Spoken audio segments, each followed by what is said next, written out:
نبی پاک علیہ السلام نے فرمایا ایک بندہ گنجا تھا، کوئی شے نہیں تھی، سر پہ بال بھی نہیں تھے، رویا کرتا تھا۔ اللہ تعالیٰ نے فرشتے کو بھیجا، تجھے کیا چاہیے؟ تو کہنے لگا بال آ جائیں اور تھوڑا مال آ جائے۔ فرشتے نے ہاتھ پھیرا تو بال بھی آ گئے تو بکریاں بھی آ گئیں، لائنیں لگ گئیں، مال ہی مال ہو گئے۔ دوسرے کے پاس گیا، وہ کوڑا تھا، اس کو جا کے کہا کیا چاہیے؟ کہنے لگا شفا ہو جائے اور کچھ اللہ تعالیٰ آسانی کر دے۔ شفا بھی ہو گئی، گائیں بھی دے دی، بھینسیں بھی دے دی، مال ہی مال ہو گئی۔ پھر ایک کے پاس گیا، وہ اندھا تھا، تجھے کیا چاہیے؟ اس نے کہا آنکھیں مل جائیں اور کچھ ساتھ اللہ مال دے دے۔ اونٹ ہی اونٹ ہو گئے۔ جب بڑا نواز دیا تو پھر مالک نے امتحان لینے کا ارادہ کیا۔ اللہ نے فرمایا آزمائش کرو۔ سب سے پہلے گنجے کے پاس آئے، اسے کہا اللہ کے رستے میں کچھ دیکھا نہیں لگا، میرے خرچے ہی بڑے ہیں، دیکھو تو صحیح کتنی مشکل میں وقت گزارتا ہوں، حال ہی کوئی نہیں۔ تو اس نے کہا میں نے تو سنا ہے تو گنجا اور بھوکا ننگا تھا۔ کہنے لگا میں تو جدی پشتی رئیس اعظم ہوں، تو یہ کس پاگل نے کہا ہے بھاگ جا؟ اس نے کہا اچھا جیسے تو تھا ویسے ہی ہو جائے۔ کھیت کھلیان اجڑ گئے، پھر سے گنجا ہو گیا۔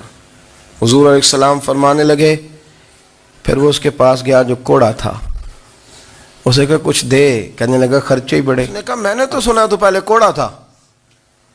اس نے کہا جا دوڑ جا، میں تو رئیس اعظم ہوں، دادا بھی پردادا بھی اور ساری نسل ہی۔ اس نے کہا اچھا جیسے تو تھا ویسے ہی ہو جائے۔ پھر وہ گیا اندھے کے پاس اور جا کے کہا اللہ کے نام پہ کچھ دے۔ تو کہنے لگا رب کے نام پہ؟ یہ کھڑے ہیں اونٹ، جتنے تیرے دل کرے لے جا۔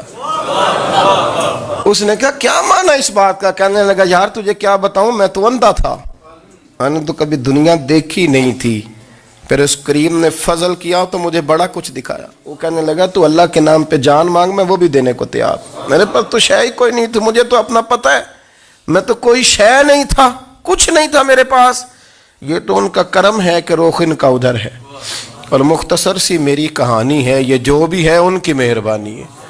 تو وہ کہنے لگا میں بھی کچھ لینے نہیں آیا تھا، تیری آزمائش ہی کرنے آیا تھا، تیری عزتیں بھی سلامت رہیں گی، تیرا مال بھی سلامت رہے گا، تیری شفا بھی۔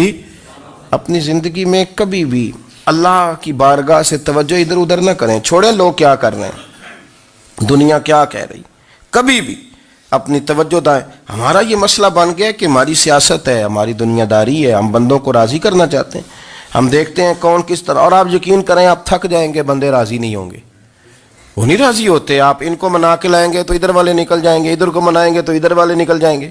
اس چکر سے باہر آئیں، اس رب کو راضی کریں جو فرماتا ہے ایمان لانے کے بعد نیک عمل کر، میں لوگوں کے دلوں میں تیری محبت